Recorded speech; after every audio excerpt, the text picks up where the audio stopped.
Bonjour Arnaud Benedetti. Bonjour à vous. Merci d'être avec nous, professeur à la Sorbonne, rédacteur en chef de la revue politique et parlementaire. Alors Arnaud, après une journée et une nuit très agitée au Palais Bourbon, finalement aucun député du RN n'a été élu et n'a obtenu de poste dans le nouveau bureau de l'Assemblée nationale. Le RN dénonce un scandale démocratique. Marine Le Pen dénonce des magouilles. Toutes les forces politiques auraient dû être représentées au bureau. Quel est votre regard ?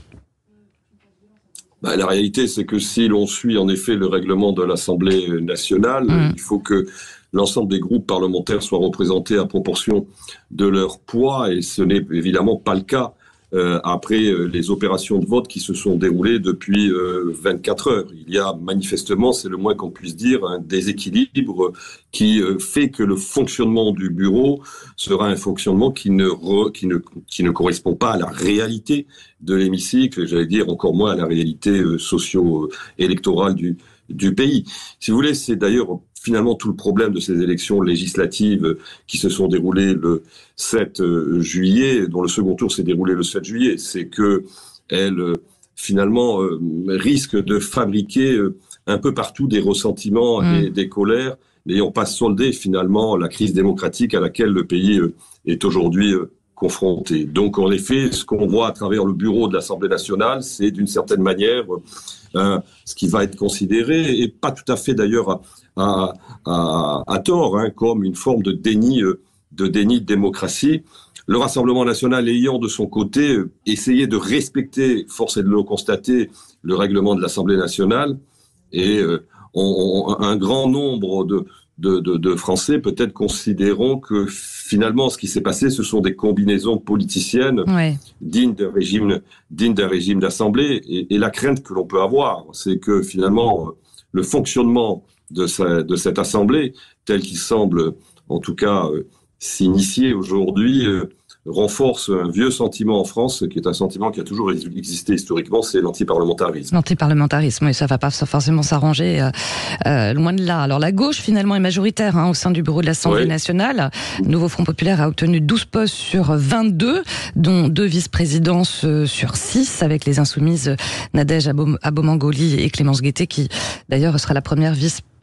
Changement de ton d'ailleurs pour la gauche qui, au moment de la réélection perchoir de Yann Braun-Pivet, disait que le vote avait été volé. Là, changement de ton. Ben oui, parce qu'à partir du moment où ils sont majoritaires au bureau de l'Assemblée nationale, il faut en tirer une conséquence, c'est-à-dire que Madame Braun-Pivet est minoritaire.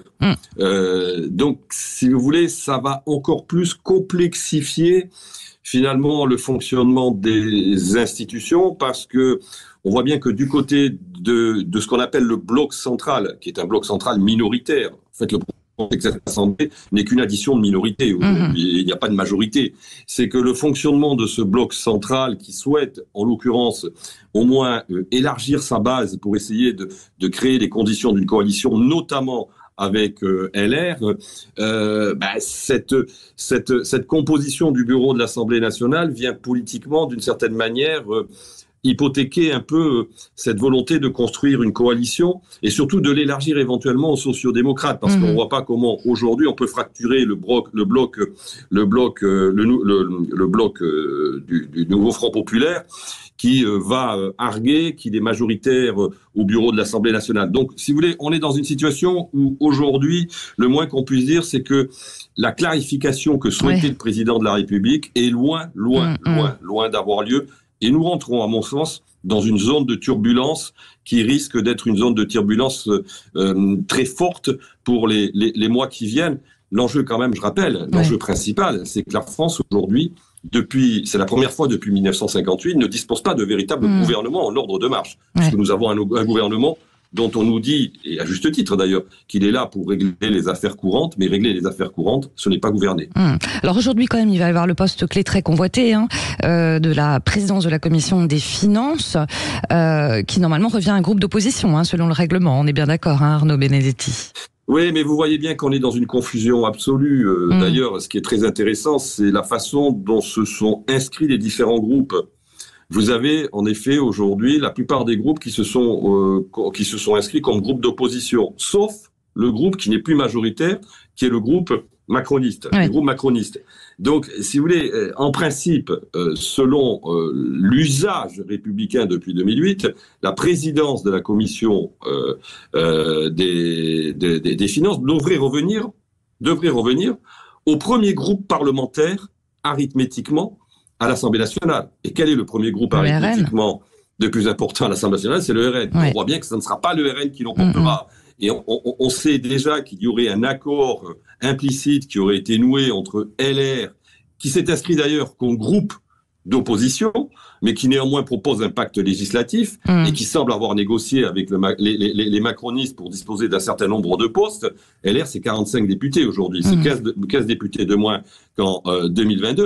Et il semblerait que, in fine, on ait vraisemblablement le plus de chances d'avoir un président ou une présidente LR au sein de cette commission des finances. Et les députés dits de la majorité, c'est-à-dire les députés macronistes, dits de la majorité, qui n'est plus majorité, vont vraisemblablement voter lors de la désignation du président de la commission des finances, ce qui est contraire, là aussi, aux usages républicains. Objectivement, nous nageons en pleine confusion et je crains encore une fois que, si vous voulez, ces manœuvres, ces combinaisons telles qu'elles apparaissent aujourd'hui à un grand nombre de segments électoraux, à un grand nombre de Français, accroissent encore plus la crise démocratique que nous traversons.